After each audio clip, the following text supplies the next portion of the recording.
Hello everybody, Maven here, and Bungie just announced in a TWAB that with the release of Season 19, they had buffed the Whisper of Rending Stasis Fragment. So the reason they did this is because Stasis Warlock had no way to break Stasis Crystals like Hunter and Titan did, because with Hunter you can just shatter dive your crystals. With Titan you can just slide into your crystals.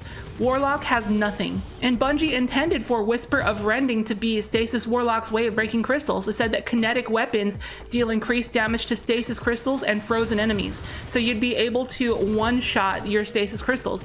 But that wasn't enough. It was too restrictive, Bungie said, because you're forced to use a primary kinetic weapon. But what if you wanted to use an energy primary? So they changed it so that now everything that uses primary ammo will deal more damage to Stasis Crystals and frozen enemies, and this is an absolute game changer. And the reason this is so huge is because you might be wondering, first of all, how much is a damage buff to frozen enemies? Because that's what we're looking at for today's video. We don't care about the damage to Stasis Crystals. We're talking about the damage to frozen enemies. I did the math and it is a 42.5% buff. Just for the video, we're going to call it a 40% damage buff to frozen enemies. And the reason this is so significant is because we now have double the options of potential exotic primary weapons to deal damage to Stasis enemies. Before we only had kinetic options. And let me tell you, there are some crazy things you probably didn't think about that we can use to take advantage of this new buff. Now, what's funny and ironic is that this buff was intended for Stasis Warlock, but funny enough, we're doing today's build on Stasis Hunter. I feel like Stasis Hunter takes advantage of it better because with 100 Discipline and Dustfield Grenades and Whisper of Shards, you can spam another Dustfield Grenade before your last Dustfield Grenade even ended. You can just endlessly chain them back to back to back, and it's ridiculous. And everything that's in the Dustfield radius, it's constantly getting frozen. You can shoot them and shatter them, but then they'll just become frozen like 1 second later. So I feel like Dustfield Grenades are the best way to take advantage of Whisper of Rending. You know, Stasis Warlock also has the Bleak Watcher turret, which constantly is shooting around freezing enemies, but for just general play, running through quick content, I feel like it was a little bit too slow, a little bit too sluggish, and that Stasis Hunter took advantage of it better. So stay tuned for the full build breakdown and of course the weapon testing. We got a bunch of exotics to try out that could take massive advantage of this 40% damage buff. And if you're new, make sure to subscribe. We do weapon testing and build videos like this all the time here. And if at any point you find the video enjoyable, I would appreciate it if you hit the like button. It really helps out. And let's get to it. Hope you enjoy. All right, so we first have to think to ourselves, what exotic primary energy weapons can dish out a crazy amount of damage to take advantage of that 40% damage buff against frozen targets with a Whisper of Rending. And here are a few that come to mind that we will be testing within this video, but there are also a few more surprise choices that I will show you near the end. But since we are here, some of you guys might be wondering about the Revision 0. Yes, it's a kinetic weapon, so it's something that could have always worked with Whisper of Rending, but then again, it is a new weapon, so this is a combo that we haven't seen yet. And we'll talk about that in a little bit. But first of all, we have to go over the general build for what we're using in this video. So with this build, we are trying to stack damage buffs on top of the 40% damage buff to make it even more insane and push our damage through the roof. Now, most PvE builds nowadays are taking advantage of Fonta Might, but since we are mainly using energy weapons in this video, we cannot do that because there's nothing that will match our subclass element. So instead, we are taking advantage of high energy fire. So it gives us a 20% damage buff until we get a kill, consuming a stack of charge with light. So we want to get charged as much as we can. So we are using elemental charge, so we pick up an elemental well, we get 2 stacks of charge with light. And then on top of that, we are using elemental shards. It says that stasis shards count as stasis elemental wells, so that is another source of getting elemental charge. So that is why we are using the Grim Harvest aspect. It says that defeating slowed or frozen combatants creates stasis shards, and everything you do is going to make a shard, because killing an enemy with a shuriken is going to make a shard. Even if you throw a shuriken at them and they don't die, they're going to be slowed. So you just shoot them with your gun, and when they die, they're going to make a shard. Same thing with your dust field. Anything caught in the radius, no matter if it's in the radius or out, if they were tagged by it, they count as slowed. You kill them with your weapon, they're going to make a shard. Everything you do makes shards. So therefore, it is extremely easy to become charged with light. And then on top of that, we are running supercharge. So we get a maximum capacity of 4 stacks of charge with light instead of 2. So we can try to keep up high energy fire as much as we can. And of course, on our class item, we're running the most broken seasonal mod at the moment, Weaken Clear. So when you're using this build, always use a special breech loaded grenade launcher, preferably with auto loading holster. for those free weaken effects. I believe it is a 15% debuff, but correct me if I'm wrong. So that is the basis of this build, and I will say there are a couple of exotic armor pieces involved, but we'll talk about those at the end of the video when we have our finalized Whisper of Rending builds. And by the way, I will leave these dim links for the builds in the description and in the pinned comment. However, they will contain spoilers for the conclusion of the video pretty much. And now let's get to the weapon testing. So we're going to be doing all of our damage testing in this video against Karl the Colossus because he's the best testing dummy in the game.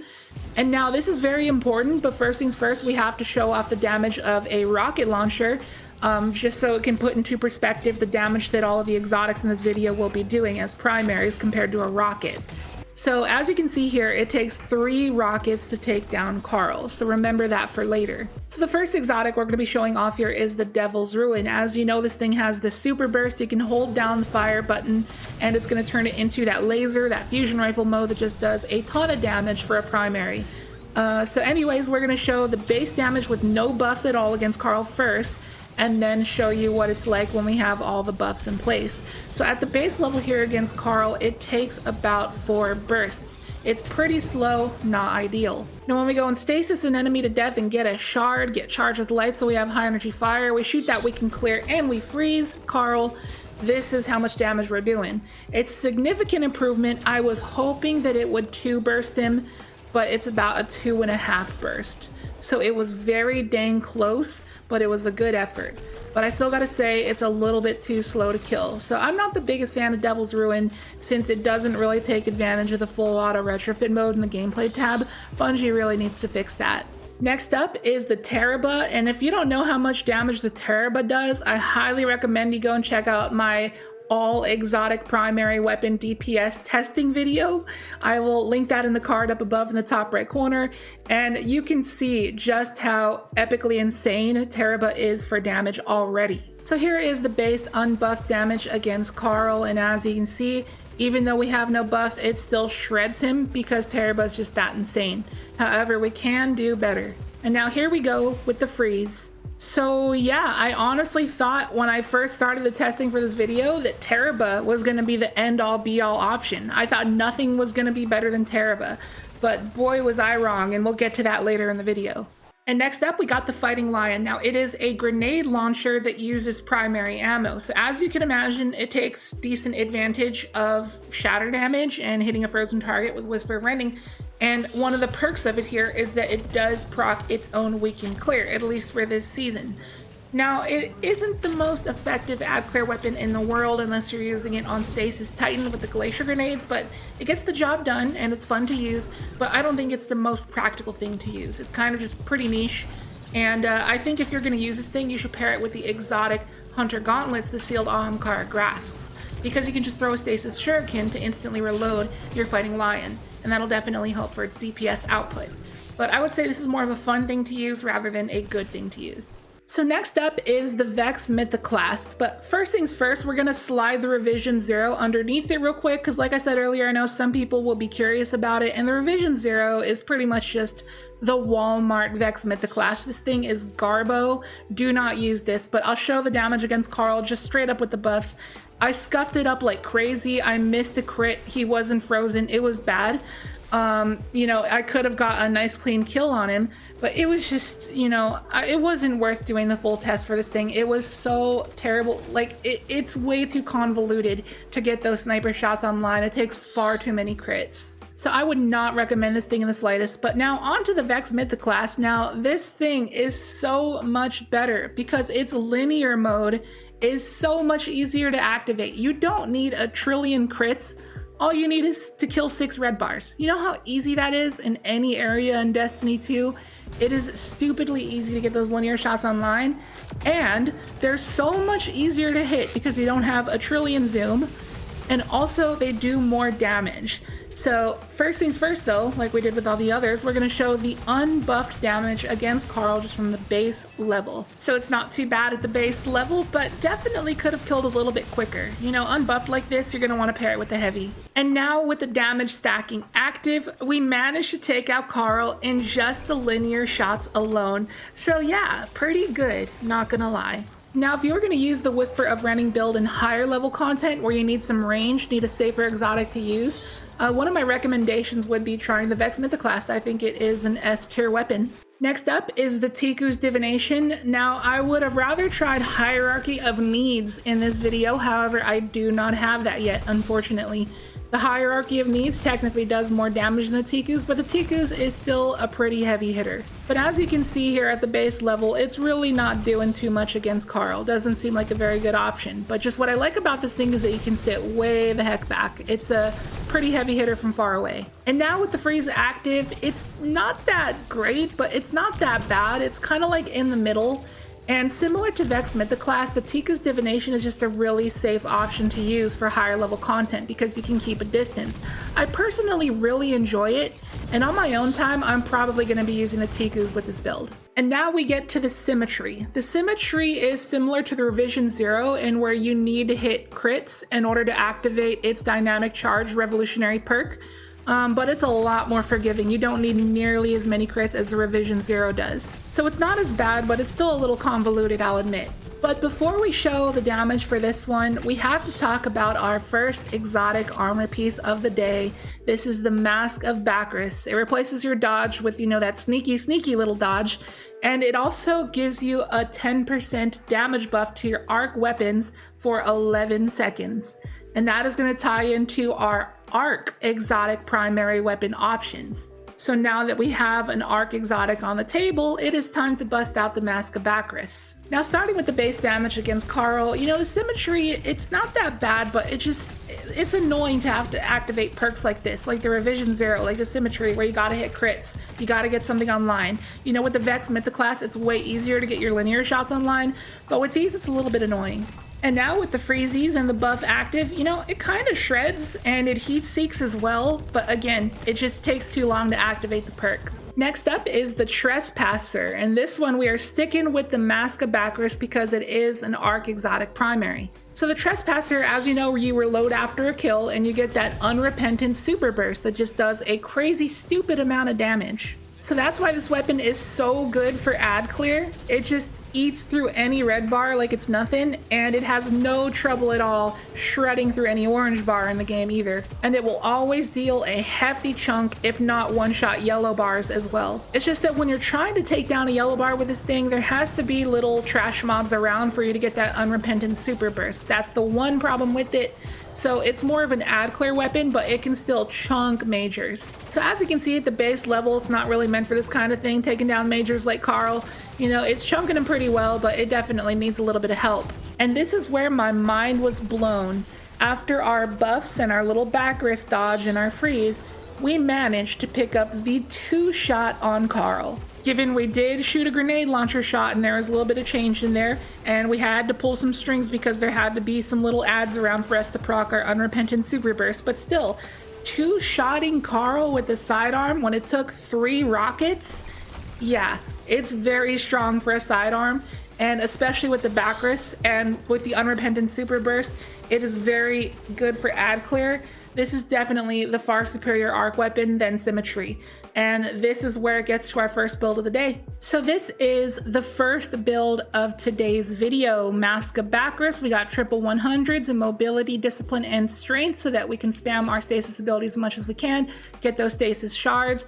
Got the Pardon Our Dust to take advantage of weaken clear on our class item. Got the Trespasser as well as a Storm Chaser because it is an arc heavy to take advantage of the BAKRIS buff as well if you just want damage output. But for general play, there's also the Sleepless Rocket Launcher with auto-loading holster and Demolitionist. I would highly recommend this as well. That is a beautiful kill tracker, by the way. But if you did prefer an eager edge sword to skate around, I would recommend the Half-Truths instead of the other half because it is arc. But now I did say earlier in the video that I got some secret weapon choices that I wanted to show off at the end here. So I got to thinking about potential exotic hand cannons. So I was looking at all elements, even kinetic. And now, like I said, Whisper of Rending before the buff has always worked with every kinetic primary. So these kinetic hand cannons I'm about to show you are nothing new. They have always worked with Whisper of Rending. But I've never really experimented this thoroughly with Whisper of Rending until this video, and I tried these things out. Turns out they're insane. So I just had to show them to you. So first I thought about the Hawk Moon. I was thinking you have those paracausal shots, right? That last shot does 1 billion damage.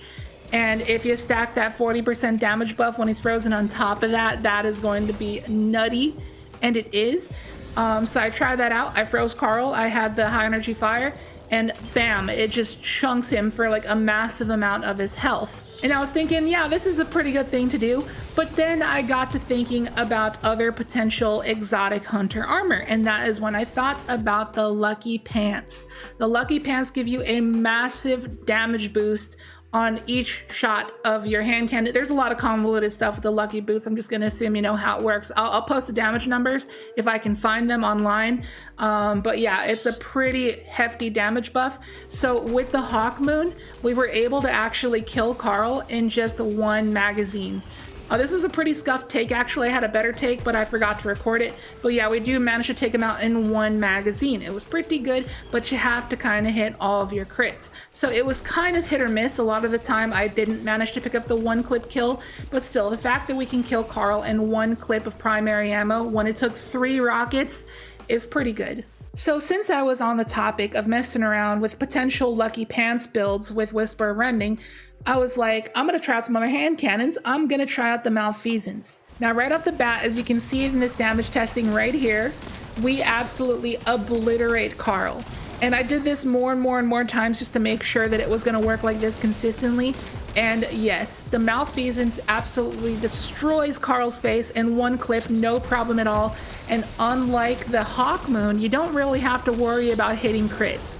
So the Malfeasance is already twice as good as the Hawk Moon. This thing is very, very excellent to pair with Whisper of Rending. So this is the point where I was pretty dead set on Malfeasance being the end all be all. This was it. Nothing was going to top this. This was the best that this Whisper of Rending build was going to get, right? Wrong. Because then I thought, you know, somebody out there in the comments section, some Chad, is going to be like, you should try Crimson with the Lucky Pants. And I'd be like, what are you talking about? Malfeasance is way better than the Crimson for damage.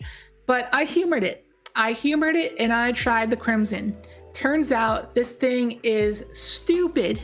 So I went and tested it against Carl, and it looked very similar to the Malfeasance, give or take. I don't know if it killed slightly quicker or slightly slower, I don't know, but it still shredded Carl just as good as the Malfeasance did. Given this thing was 10 under power, I didn't infuse it at all, and it still shredded Carl that fast. But then upon further testing, I realized something. When you have your Lucky Pants active and you're ready to whip out your fully loaded hand cannon and go to town, this is how it works.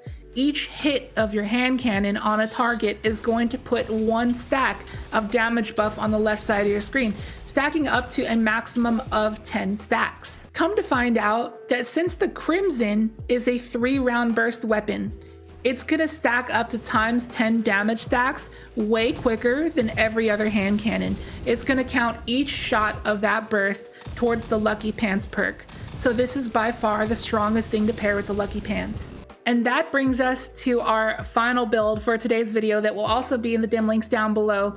Lucky Pants build, also triple 100s and the same stats as the last build. Crimson, we got the empty vessel to take advantage of the weak and clear. And then we have the other half to skate around because I personally enjoy skating around. I can't really live without it. So that is the build. So that is going to do it for today's builds. What do you think about them? Let me know. And if you have any ideas of other exotics or weapons in general that I may have missed, let me know what I should try in the comments down below. So final conclusion, I gotta say I have used Lucky Pants before in the past and never really took it too seriously. It was kind of like a fun little niche thing to do here and there. But, you know, this build has really opened my mind to its possibilities. It is crazy with this build, and I highly recommend giving it a try. You know, if you have the build of Crimson with the breech-loaded grenade launcher and a linear, you're going to do a heck of a lot more burst damage and DPS than the person who just straight up pulls out his linear at the start of the damage phase. It's actually insanely strong. Just the fact that you can kill Carl with half a clip of your hand cannon before a rocket launcher kills him in 3 rockets is just absurd. And don't sleep on that Mask of BAKRIS Trespasser build either. That one is definitely meant for ad clear, and it can do some heavy bursts as well, but definitely more of an ad clear build, more so than the Lucky Pants build. The Lucky Pants one is just more for doing stupid amounts of damage, But the Trespasser one, very great for just running around in general play for sure. So that is going to do it for the video. I hope you enjoyed it. If you did, be sure to hit the like button and drop a comment. Those two actions really help the algorithm and the video's performance. And if you're new and you enjoy weapon testing videos and build videos just like this, then make sure to subscribe because I do this all the time here. Hope you have a nice rest of your day and a good New Year's, and I'll catch you in the next video. See ya.